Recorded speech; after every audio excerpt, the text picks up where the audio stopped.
Hey, what's up? It's me, Robert Johnston, and this is me doing flats on my comic, The Reverend, page 1. The program I'm using is Affinity Photo, and I recently learned a lot more about this program and how to really use it for a comic book workflow. It's really has helped me replace Photoshop like pretty completely. Gives me all the selection tools I need. You can run all of your shortcuts virtually the same way that you did them in Photoshop. It's just a matter of you going into the settings and setting them up, and then literally I don't miss it. I don't miss Photoshop. I mean, yeah, it's the standard, but the subscription model really turned me off, and I think I'm successfully moved away finally from my Photoshop use. And not only can you do your comics in Affinity, but you can also do your graphic design work in here as well. I mean, it has everything that Photoshop does. And one of the great key things about doing your line art or your flats in Affinity Photo is that the file size is like 40 megabytes smaller. Even if you do a 600 DPI, 300 DPI,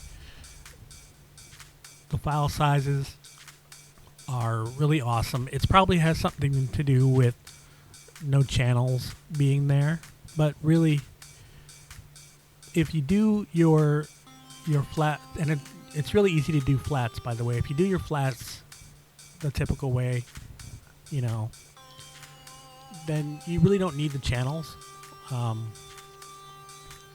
do your work any longer. But then I have yet to find, if there is channels in here, I have yet to find them. So when you can save your selection, I'm sure that you could save your selections somewhere. But do you need to worry about all that? You be the judge. It's a really cheap program, and for what it does, it more than replaces my needs for Photoshop. And you really couldn't ask for more. I mean, it's a pretty good program. I don't really know. I'll be doing another video about how I go about doing this work pretty soon. And I'm just probably going to create a bunch of videos on how I would start from beginning to end a comic page in Affinity Photo. Also, they have it for the iPad, so that is a plus, and I already bought it. So now I can go on the go and I don't necessarily need Clip Studio for the iPad to do these types of things. So if you got Clip Studio on the desktop, that's cool. I do too. I like it. But when you need to do selections and you don't want to pay the subscription and you need to color or at least flat, you can get Affinity Photo for the iPad, and that bypasses your need to pay a subscription to Clip Studio.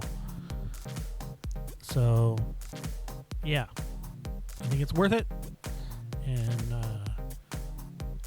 I hope you enjoyed this video. And yep, I work every day on my comics, and let's see what else.